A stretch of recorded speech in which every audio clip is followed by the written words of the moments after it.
እንደ ቅዱስ ጴጥሮስ ወረድ ብሎ የሚያገለግል መሪ እንጂ የምንፈልገው እንደው ዝም ብሎ ቀና ቀና እያለ የሚሄድ ሰው አይደለም። ህዝቡ ይቅርታ እንጠይቃለን። ቪዲዮ ሲሰራ ዓለማዊ ላስመሰሉት እያንዳንዱ ነጥብ በእናንተ በአባቶቻችን አይምሮ በእናንተ ዕውቀት ይሄ ትክክል አይደለም ላላችሁም በሙሉ በልዑል እግዚአብሔር ስም ይቅርታ። ስንሞት እንበዛለን እያልን እንዘምራለን። ከሞት ምን ይበዛል? ጅሬ በሁሉም ነገር ተጎድተናል እኮ። የቀረን ነገር አለ? ምንም ነገር የለም። ወደዳችሁም ጠላችሁም ፍርድ ይዘገይ ይሆናል እንጂ ይመጣል። ሰላም፣ እንዴት አላችሁ? እግዚአብሔር የተመሰገነ ይሁን። በአዲስ ቪዲዮ ተመልሼ መጥቻለሁ። እንግዲህ በዚህ ቪዲዮ የምንመለከተው እሸቱ መለሰ ዶንኪ ቲዩብ ታውቁታላችሁ። ሰሞኑን እንግዲህ በዋልድባ አባቶቻችን ተቃውሞ ትችት ሲገጥሞ እንደነበር ይታወሳል። ያንን ቪዲዮ እኔም ሰርቼላችሁ የገዳም አባቶች በዚህ ሰዓት መወቃቀስ ያስፈልጋል ወይ? ለምን ጠርታችሁ አላናገራችሁም? እርስ በርሳችን ተከፋፍለናል የሚሉ ነገሮችን አስተላልፌ ነበር። እንግዲህ ይህንን ተከትሎ ለቀረበለት ጥያቄ ለቀረቡለት ትችቶች እሸቱ ምላሽ ሰጥቷል። ደግሞም ይቅርታ ጠይቋል። ያንን ነገር አስመለክታችኋለሁ። እንግዲህ ያለንበት ወቅት ይታወቃል። ስለ አርሲ ጉዳይም አንዳንድ ነገር እንመለከታለን። ብፁዓን አባቶቻችን በትላንትናው ዕለት እንግዲህ ተጉዘው ወገኖቻችንን ጎብኝተው አንዳንድ እርዳታ ሰጥተው ተመልሰዋል። ከዛ በኋላ እንግዲህ ሰፊ ስራዎችን ይሰራሉ። ኮሚቴም ተዋቅሯል። ሰፊ ስራዎች እየተሰሩ ነው ብዬ አስባለሁ። እነዚህንና ሌሎች ነገሮችን እናነሳለን። እስከ መርሐ ግብሩ ፍጻሜ አብራችሁን ቆዩ። ላይክ እና ሼር ማድረጋችሁን አትርሱ። እንደው ቅድሚያ የምናደርገው ስለ እሸቱ ነው የምንመለከተው። እሸቱ እንግዲህ የዋልድባ ገዳም እናቶችን ምን ለመስራት አስቦ ነው? ምን ፈልጎ ነው? ለምንድን ነው እዛ ሄዶ የቀረጸው? እውነት ለዩቲዩብ እና ለገንዘብ ሽቀላ ብሎ ነው ይሄንን ያደረገው? ምንድን ነው? የዋልድባ አብረንታንት ገዳም አባቶች ኮሜዲያን እሸቱ እባላለሁ። ይህንን ቪዲዮ የምሰራው በቅርቡ በዋልድባ ገዳም ዙሪያ በሰራነው ዶክመንተሪ ቪዲዮ ላይ የተነሱ በአባቶች የተነሱ ጥያቄዎችና ቅሬታዎች ስላሉ ለዛ እንግዲህ የምንመልሰውን ለመመለስ ይቅርታ የምንጠይቀውን ለመጠየቅ የምናስረዳውን ለማስረዳት እንደ ልጅነታችን አባቶቻችን እንዳይቀየሙን እንዳያኮርፉን ከእግዚአብሔርም በረከት እንዳናጣ በጣም በርካታ ነጥቦች ተነስተዋልና ለነዛ መልስ ለመስጠት ነው። ቪዲዮን የሰራ ነው በዋልድባ ዳልሻ ኪዳነ ምሕረት ያለውን የመጠጥ ውሃ ችግር ለመቅረፍ በሀገረ ስብከቱ ሊቀ ጳጳስ በብፁዕ አቡነ እስጢፋኖስ በተጻፈልን ደብዳቤ 3 ዓመት በቃልና በደብዳቤ በቆየ ወረፋ መሰረት ነው። የውሃ ችግር መኖሩን በደንብ አድርገው ጠቅሰው ቢሰራላቸው ደስተኛ እንደሆኑ ጠቅሰው ይህንን ደብዳቤ ወደ ዶንኪ ቲዩብ ጽፈዋል። ሌሎችም የሚያስፈልጉ መስፈርቶችና ደብዳቤዎች በሙሉ ከተሟሉ በኋላ ነው ወደዚህ ገዳም ለስራው ይሄድ ነው። እንግዲህ አባቶቻችን ያለ ምክንያት ይህን ጥያቄ አላነሱም። ስለዚህ ካነሱት ጥያቄ በጣም ብዙ የወሰድነው ትምህርት አለ። እንዲሁም ደግሞ በይፋ ይቅርታ ልንልም የምናምንበት ጥፋት አለ። ስለዚህ እነዚህን ሀሳቦች ለምንወዳቸው ለምናከብራቸው አባቶቻችን እንድታደርሱልን አደራ ላለው። የመጀመሪያው የአባቶቻችን ጥያቄ ይሄ ነው። ብዙ አህዛቦች መነጋገር ያድርገውታል። ከዛ አንጻር የተነሳ ስለ ቋርፍ የተነሳ ትችት አለ። በአባቶች ላይ እስከ መሳለቅ ድረስ የተገለጸበት መንገድ ይመስለኛል። ማስታወቂያ የሚሰራ አካል ያሳየው ገጽታ ነው እንግዲህ ለትችት ያበቃው ብዬ ነው የማስበው። ስለዚህ ቋርፍ እንዴት ይሰራል? እንዴት ይበላል? ማንኛውንም ነገር መጠየቅ ያለበት ማለት ነው ገዳማውያን አባቶች ናቸው። እንግዲህ አባቶቼ በረከታችሁ ይድረሰኝ። እኔ ልጃችሁ እንዲህ አይነት የቤተክርስቲያን ስራዎችን ከዚህ ቀደም እግዚአብሔር ፈቅዶልን በሱ ቸርነት በድንግል ማርያም አማላጅነት የተወሰኑ ቪዲዮዎችን ሰርተናል። ከዚህ በፊት በሰራናቸው ቪዲዮ ሁልጊዜ ለማድረግ የምንሞክረው ወደ ቤተክርስቲያን ወደ ገዳም ስንሄድ እዛ ስፍራ ያሉት ሰዎች ገና ለገና የልማት ጥያቄ ስላላቸው የገንዘብ እርዳታ ስለጠየቁ ዝም ብሎ ገንዘብ ጠያቂ ወይ እንደሚለምኑ ብቻ እንዲታዩ አንፈልግም። ሁልጊዜ የምንፈልገው ጀግንነታቸው እንዲታይ፣ ትልቅነታቸው እንዲታይ፣ ክብራቸው እንዲታይ። ኢቭን ይህን የልማት ጥያቄ ወደኛ የሚያመጡት እግዚአብሔር ከነሱ በረከት እኛን ሊያሳትፈን ሊያድነን እንደሆነ ተመልካች ሁሉ እርግጠኛ እንዲሆን እንፈልጋለን። ከዚህ በፊት የሰራናቸውን ስራዎች በምሳሌ ባነሳ ለንደን ላይ በሰራ ነው የጸርሐ ጽዮን ማርያም ቤተክርስቲያን ቪዲዮ ላይ ያሳየ ነው የውጭ ዜጎች እንኳን ሆነው ምን ያክል ለተዋህዶ ፍቅር እንዳላቸው ምን ያክል ከኛ በላይ ቤተክርስቲያን እንደሚራቡ እንደሚጠሙ ነው እንጂ ለህንፃ ማስጨረሻ ስጡን ብለው እንደሚለምኑ አይደለም። ቪዲዮውን ስናየው እንዲሰማን የፈለግ ነው። እግዚአብሔር ፍቅሩ ያም ተሳክቶልን ያ ነገር እንደዛ ሆኗል። በኳታርም ስንሄድ የኳታር ስላሴን ቤተክርስቲያን መጀመሪያ ዶክመንተሪ ስንሰራ ብሎ ልመና ሳይሆን ምን ያክል ጀግና እንደሆኑ የሰው ቤት እየሰሩ አርብ ከሰው ቤት በምትሰጣቸው ረፍት ሌሊት ላባቸው እንደወንዝ እየወረደ እንጀራ እየጋገሩ እንጀራ በወጥ ሸጠው ቤተክርስቲያን የገነቡ ቤተክርስቲያን የራባቸው ጀግና እንደሆኑ ለማሳየት ሞክረናል። ልክ በዋልድባም ኬስ ስንመጣ አባታችን እርሶ እንዳሉት ቋርፉ እንዴት እንደሚሰራ የገዳሙ አባቶች ማብራራት እንዳለባቸው በትክክል አምናለሁ። ይህንንም ገዳሙ በመደበልን አባት ማብራሪያ እንዲሰጡልን አድርገናል። ቪዲዮም ላይ እንዴት እንደሚሰራ እኛ አባት እሳቸው ሲያብራሩ እኛ ቋርፉን እያሳየን ነበር። በምስል ድምጻቸው ይሰማል፣ በምስል ግን እያሳየን ነበር። ቋርፍ የሚዘጋጀው ጠበሌ ገመሎ ይባላል። የሚቆፈርም ከመስከረም 12 እስከ ጥቅምት 12። መራራ የተደረገው ለምንድን ነው? የክርስቶስ መከራ የዕለተ ዓርቡን ሐሞቱን ለማሰብ አባቶቻችን ቅዱሳን ይህን እየተመገቡ የክርስቶስ መከራ ያስታውሱበት ነበር። ቋርፉን ስቀምሰው አባቶቼ ለማሳየት የፈለኩት እኔ የውሸትም ያጋነንኩት ሪአክሽን ወይም ግብረ መልስ የለም። በትክክል በእውነት ቋርፉ ያለውን ምሬት ለመብላት የሚከብድ እንደሆነ እዚህ ጋር ለማሳየት የፈለኩት እኛ የላመ የጣመ እየበላን ከተማ ላይ ምግብ መወዳደሪያ ነው አባቶቼ። እኛ ዛሬ 1000 ብር ምግብ ከበላን ነገ የ3000 እና 4000 ብር ውድ ሆቴል ሄደን ለመብላት ነው የምንመኘው። ኢቭን የበላነውን ነገር ፎቶ አንስተን ሶሻል ሚዲያ ላይ እንለቀዋለን። እዩት እኔ የምበላው እኮ ከእናንተ የተሻለ ነው እያልን በምግብ ሰዎችን መብለጥ የምንፈልግበት ዘመን ላይ ነን። ምግብ ሲባል ለእኛ ከስታርተር እስከ ዲዘርት 3-4 አይነት አማራጭ ያለው በጣፋጭ ምግቦች የተከሸነ ጣዕም በቃ ከዕለት ዕለት ምላሳችን የተሻለ ጣዕም እየለመደ እንደው መደበኛ ምግብ ሲቀርብልን ፈጣሪን የምናማርርበት ዘመን ላይ ነው ያለነው።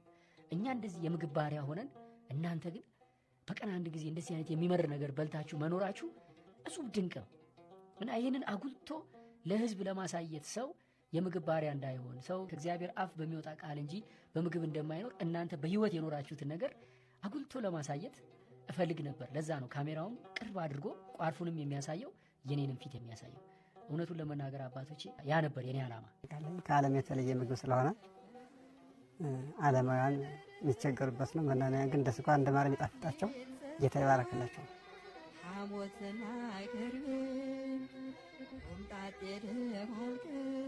እንደሞ ቀመሰው ይቅርብኝ አባቴ። ይሄኛው እንደዚህ የሆነ ይብስ የለ። አዎ ይሄ ይብሳል።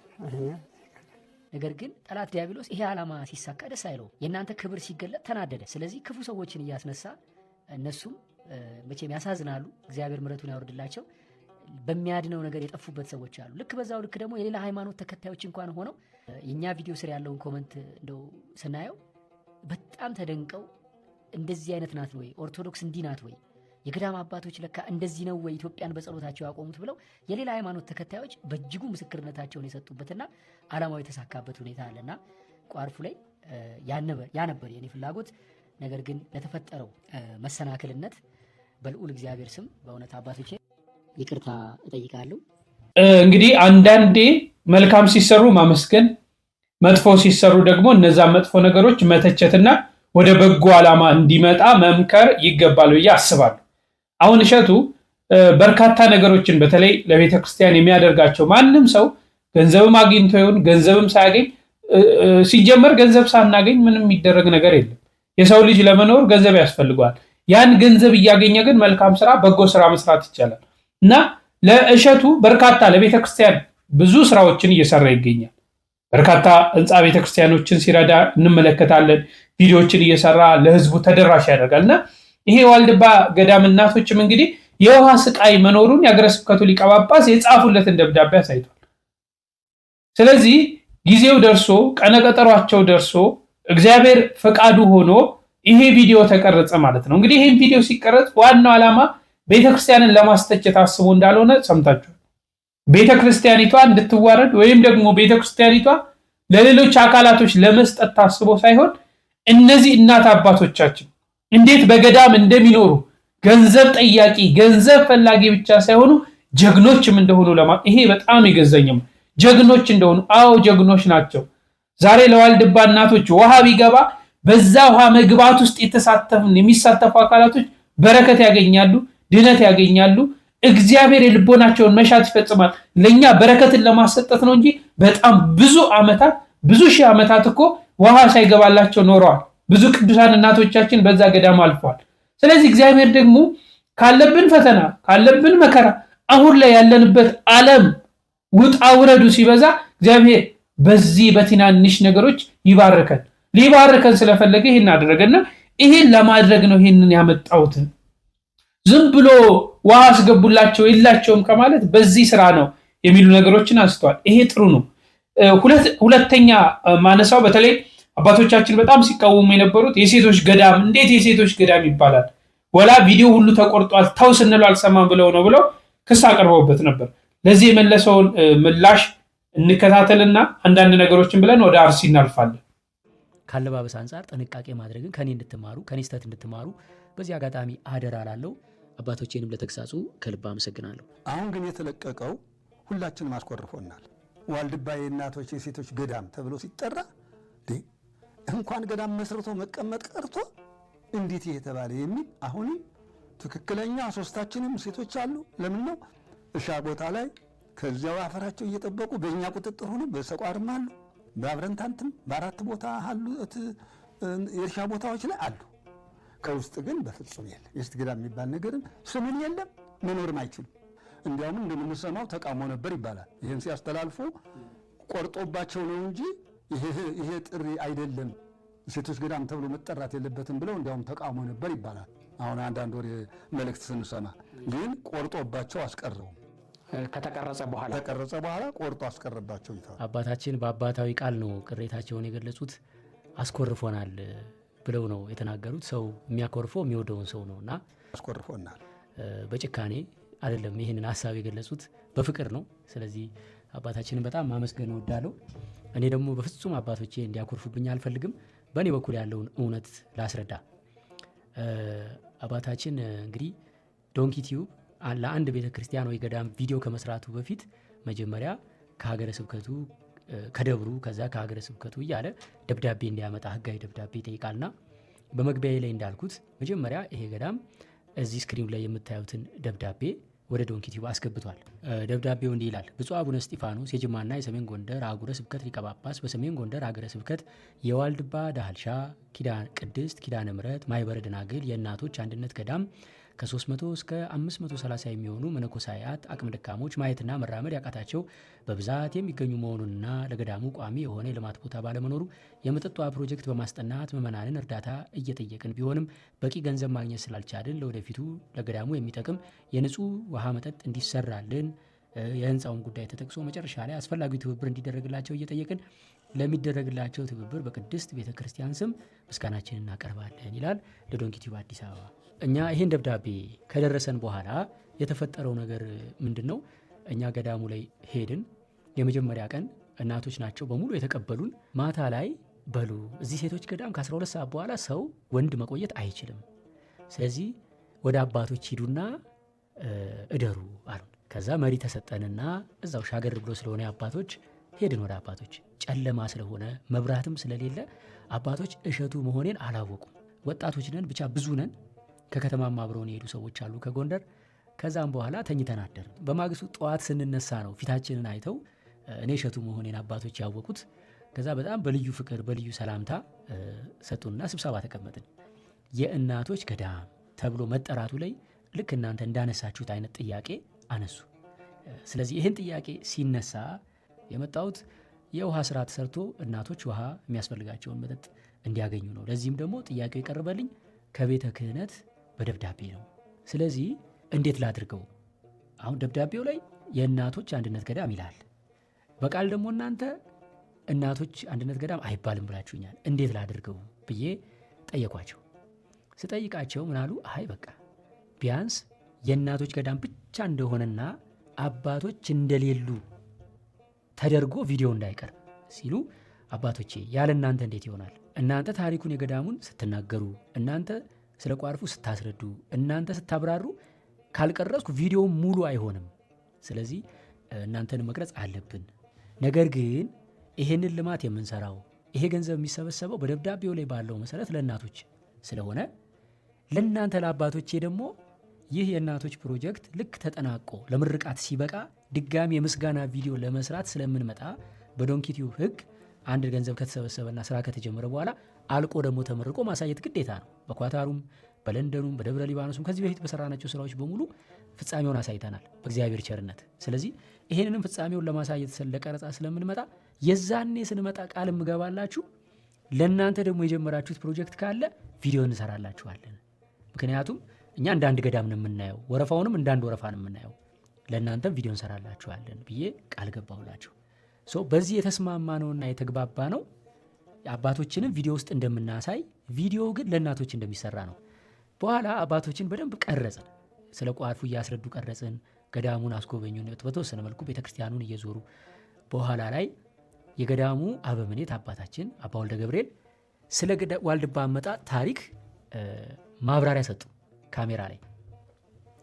ያንን ከቀረጽን በኋላ እዛ ማብራሪያ ላይ አባታችን ልክ እናንተ እንዳላችሁት አሁን አባቶቼ ይሄ ገዳም የወንዶች የአባቶች ገዳም ነው፣ እናቶችም በአባቶች ስር ነው ያሉት ብለው የሴቶች ገዳም ይባል የለም የሚለውን ሐሳብ በቪዲዮ ተቀርጿል። አሁን አባቴ እርሶ ቆርጠውታል ስላሉ መቼም በእርሶና በእግዚአብሔር ፊት መዋሸት ስለሌለብኝ እውነቱን ለማስረዳት ነው። እውነት ነው፣ አባቶች የሴቶች ገዳም አይደለም የለም የሚለውን ንግግር ካሜራ ላይ ተናግረዋል። በማስከተል ደግሞ እናቶች ገዳም ሄደን ኢንተርቪው ስንሰራ የገዳሙ እናቶች ደግሞ የሴቶች ገዳም እንደሆነና እንዴት እንደተመሰረተ አመጣጡን አመሰራረቱን ካሜራ ላይ ተናግረዋል። ስለዚህ ሁለቱም እውነታቸውን ተናግረዋል። በኋላ እኔ እንደ ቤተክርስቲያን ልጅነቴ ምንድነው ያደረኩት? ከሁለቱም ወገን ሆኜ አንደኛው ልክ ነው አንደኛው ስተት ነው ለማለት ስልጣኑም ያለውበት ቦታም አይፈቅድልኝም። ይሄ ጉዳይ የእናንተ አባቶች እንደተከታተላችሁት ነው። ሰፋ ያለ ሐሳብ አንስተዋል። እግዚአብሔር ይስጥልን። እንግዲህ አባቶቻችን ይሄንንም ይዘው መምጣታቸው መልካም ነው። እኛ እንድንማማርበት እኛ ይበልጥ ስለ ገዳሙ እንድናውቅበት ሆኗል። ግን ባን ወቃቀስ አሁን እሸቱን ቢጠራ ና ይሄን ለምን አደረክ ብትሉት አጥፋ ብትሉት በሱ ሄዳችሁ ብትመክሩት ሚስ አልሰማም የሚል ልጅ አይደለም። ከብዙ ነገር ተመልክተናል። እዚህ ጋር ትትናውን ይቅርታ አባባሉን የሚያስረዳውን ነገር ተመልክተናል። ግን ይበልጥ መልካሙን ጎን ስናየው እኛ ስለ ዋልድባ ዳርቻ እናቶች የሚኖሩበት ቦታ ስለ ገዳሙ በደንብ እንድናውቅ እግዚአብሔር በዚህ ውስጥ በረከት እንዳለው እግዚአብሔር በዚህ ውስጥ ስራ እንዳለው ተመልክተናልና ይቅርታ መጠየቁ በጣም ትልቅነት እግዚአብሔር የሚወደው። አባቶቻችን ደግሞ በጸሎት እንድታስቡት ሁላችንም ሀገራችንን በጸሎት እንድታስቡ ከዚህ ክፉ ዘመን እግዚአብሔር ሰውሮ ከልሎ እንዲያሳልፈን ይህንን ሀገራችን ላይ የመጣውን መዓት ደግሞ በምሕረቱ በቸርነቱ ባይዘዌ መንፈስ እኮ ነው ሀገራችን ላይ የመጣውን። አሁን ሳስበው ሰው እንዴት ጨክኖ ወንድሙ ላይ እጁን ያነሳል? አንድ ሆነን ጠላት አልመጣብን፣ ሌላ አካል አልመጣብን፣ የሆነ እርስ በርስ የሚያባላን ነገር ክፉ መንፈስ ነው። እግዚአብሔር ያረቅልን፣ እግዚአብሔር ሰላሙን ያምጣልን። የገዳም አባቶች እኛ ደክሞናል፣ እኛ አቅም የለንም፣ እኛ በዓለም ውስጥ ያለን ኃጢአተኞች ነን። ለምኑልን፣ በጸሎታቸው አግዙን። እንግዲህ ወደ ርዕሳችን ወደ ሰሞኑ ጉዳይ ስንመለስ አንድ ወንድም እንግዲህ እግዚአብሔር ቤት ሲቃጠል ዝም ብለን ማየት አለብን ወይ? የቱ ጋር የተጻፈው ይላል። ኢትዮጵያ ከ80-70% በላይ የሚገዛት ኦርቶዶክሳዊ ነው። ተጠንቀቅ። በፖሊስ ብትገባ፣ በመከላከያ ብትገባ፣ በገዢዎቿ ብትገባ፣ በባለስልጣናቷ ብትገባ ተጠንቀቅ። ትዕግስት ነው፣ ፍቅር ይገዛናል። ወንድማማችነት እያልን እየተውን ነው። የምታበዙት ከሆነ ግን ልጆቻችን እየገደላችሁ ቁመን አናይ። አስተምሮቱ አይፈቅድም የምትሉ ማንኛውም ዲያቆናት፣ ቄሳት፣ ጳጳሳት ተጠንቀቁ። እናንተ ኦርቶዶክሳውያን ራሳችሁ ይሄ የሐሰት ትምህርት ነው። ልጅ ሲገደል ቁጭ ብለህ ተመልከት። ቤተ ክርስቲያን ስትቃጠል፣ የእግዚአብሔር ቤት ሲቃጠል ዝም ብለህ እይ የሚል መጽሐፍ ቅዱስ የለም እንዴ? ንጉሥ ዳዊት ስለ ቤተ መቅደስ ተጋድሏል አልተጋደለም? ሰለሞን ተጋድሏል አልተጋደለም? ብዙ ክርስቲያኖች ሰራዊት ሙተውበታል አልሞቱም? ምንድነው የምታወሩት እናንተ? ከየት ያመጣችሁት መጽሐፍ ቅዱስ ነው የምታወሩት እንዴ? አናቅም እንስማችሁ ስንል ደግሞ ዝም ብላችሁ እኮ ሞላችሁ። አስተምሮቱ አይፈቅድም የኦርቶዶክስ ማን ያለ? ልጅ ሲገደል ቁመህ እይ የሚል እስኪ አንድ አስተምሮ ታውጣልኝ እስኪ። ቤተ ክርስቲያን ሲቃጠል መንግስት አልሰማም ሲል ዝም ብለህ ተመልከት የሚል አለ? እንድታስተውሉ የኦርቶዶክስ ህዝብ ከዚሁ የራሴን መልእክት እንደ አንድ ግል ኦርቶዶክሳዊ መልእክቴን አስተላልፋለሁ በሙሉ ነፃነት። ማንንም ግደል አላልኩም እኔ። ነገር ግን ራስን ሊገል የመጣ አንተንና ልጆችን ሊያጠፋ የመጣ ሃይማኖትን ሊያቋሽሽና ሊያጠፋ የመጣን ሰው የመግደል ስልጣን ሙሉ በሙሉ መጽሐፍ ቅዱስ ሰጥቷል። እንዴ ጭራሽ ቄሶች ናችሁና ከብራችኋለን ስንል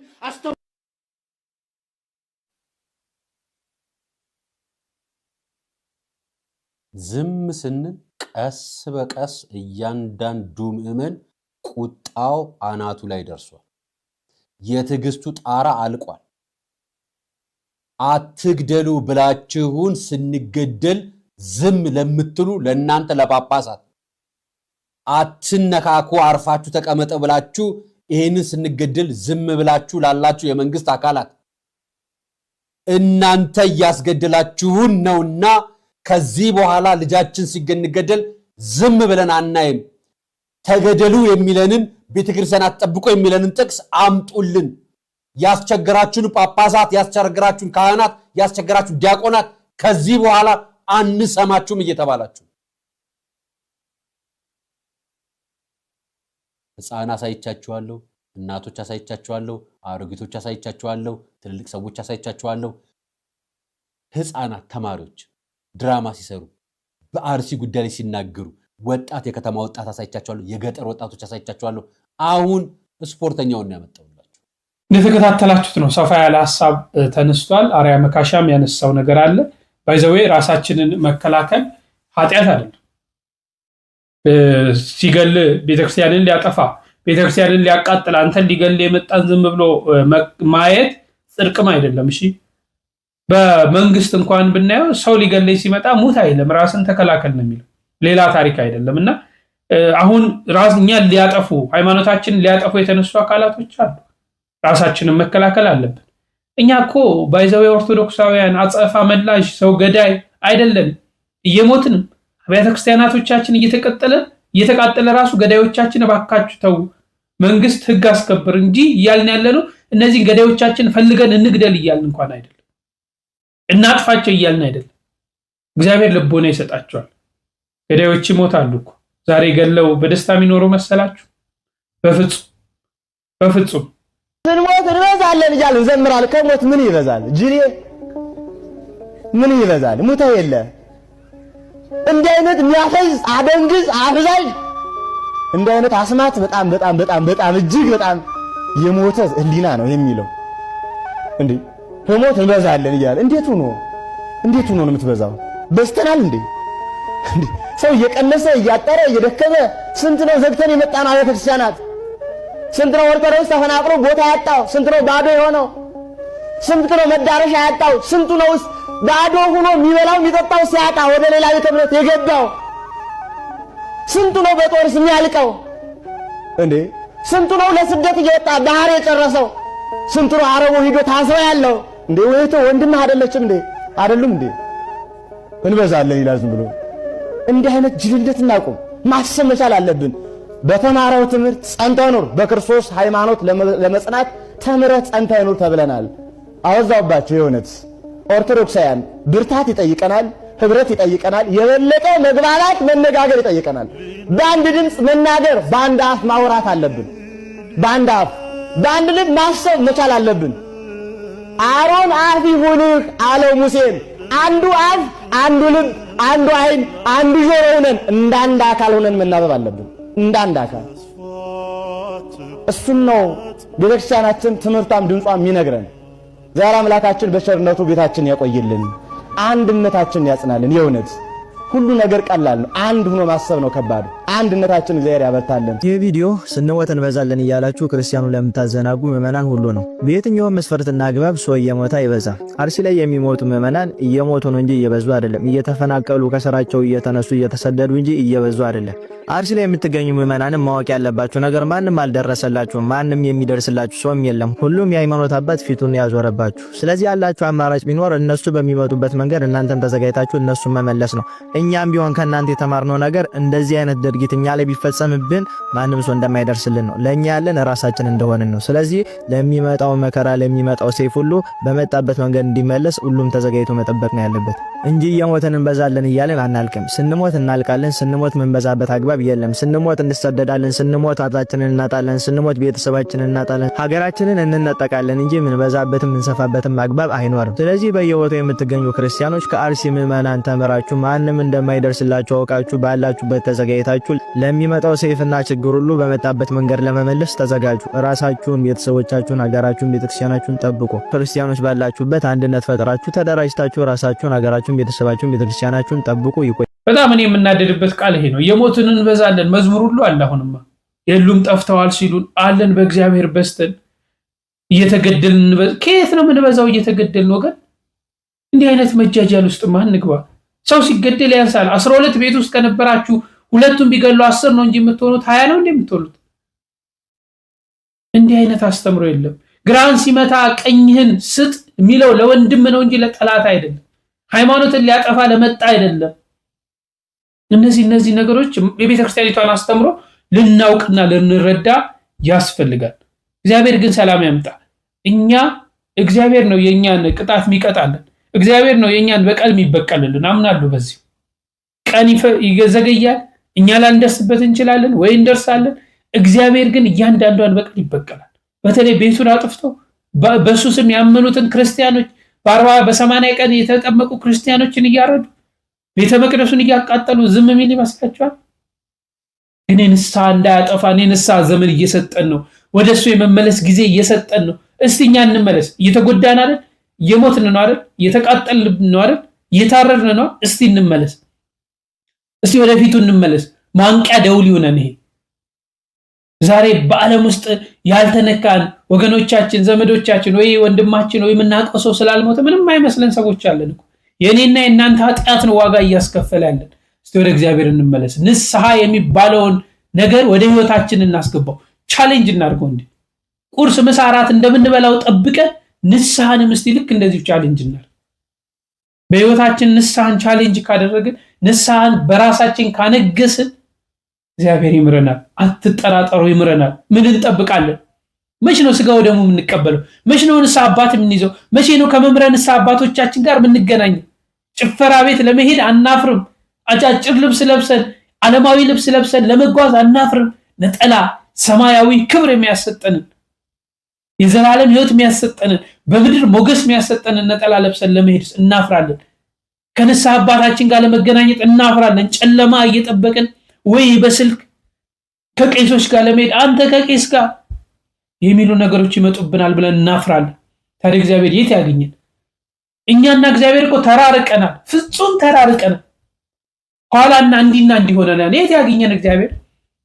ሸሸነው፣ ራቅነው፣ አንፈልግም አልነው። ይሄው መዓቱ በዛብን፣ ይሄው መከራው በዛብን።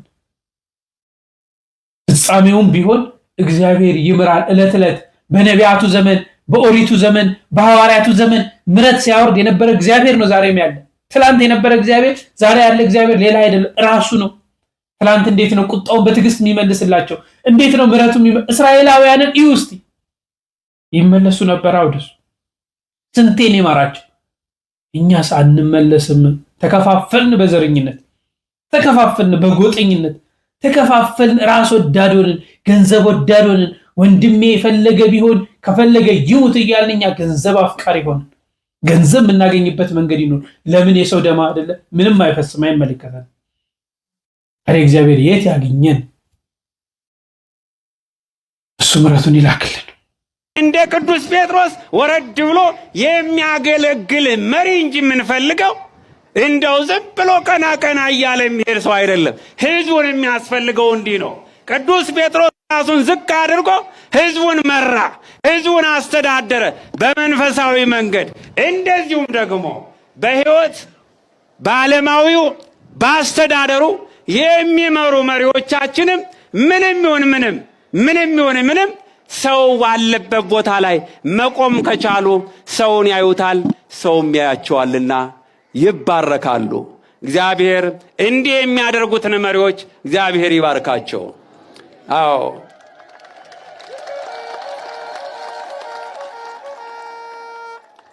እልል ካላችሁ ወይ ካጨበጨባችሁ ጨመር አድርጉበት። አዎ አንተን እንደምወድ አንተ ታውቃለህ አለው። ስለዚህ እኛ እንደምንወደው እግዚአብሔር ያውቃል። እግዚአብሔርን የሚወዱ ደግሞ በፍቅር ይኖራሉ፣ በአንድነት ይኖራሉ፣ በሰላም ይኖራሉ። ብዙ በዙሪያችን ፈተናዎች አሉ። ብዙ የምንሰጋባቸው ነገሮች አሉ። ብዙ የምንጨነቅባቸው በግል ሕይወታችሁ፣ በማህበራዊ ሕይወታችሁ፣ በትዳር ሕይወታችሁ፣ በአገራዊ ጉዳይ፣ በተፈጥሮ ጉዳይ፣ በእነዚህ ሁሉ እንጨነቃለን። ማን ግን ያውቃል? ማን ያውቃል? ማን ያስወግደዋል? ማን ያጠፋዋል? ማን ሰላም ይሰጠናል? ማን ሕይወት ይሰጠናል? ማን በፍቅር ያኖረናል? እግዚአብሔር ያኖረናል። እግዚአብሔር ትናንት አኖሮናል፣ ዛሬም ያኖረን ነው፣ ነገም ያኖረናል። ተስፋ አትቁረጡ። በሁሉም ነገር ተጎድተናል እኮ። የቀረን ነገር አለ? ምንም ነገር የለም። ሰላም እንድትሰቀል አደረግናት ወደ ሰማይ ወደማንደርስባት ርቃለች፣ በጣም ርቃለች። ሰላም ከሁሉ በላይ ናት። ሰላም በቀላሉ ካመለጠች ቶሎ የማትገኝ ናት። አሁን ሰማይ ተሰቅላለች። ሰላም የሁላችን ሕይወት ናት። ወደዳችሁም ጠላችሁም ፍርድ ይዘገይ ይሆናል እንጂ ይመጣል። እግዚአብሔር ተከፋ። ለምን? ፍርድ ስለሌለ። እውነት አደባባይ ላይ ወድቋል፣ ፍርድ የለም። ከፋው። እናንተም ሰፈር ቁጥር ሆኗል ሰው። አሁን ኢትዮጵያ ውስጥ እየተለመደ ያለው ይሄ ቁጥር። ድሮ አንድ ሰው ሞተ ሲል ሞት ብርቅ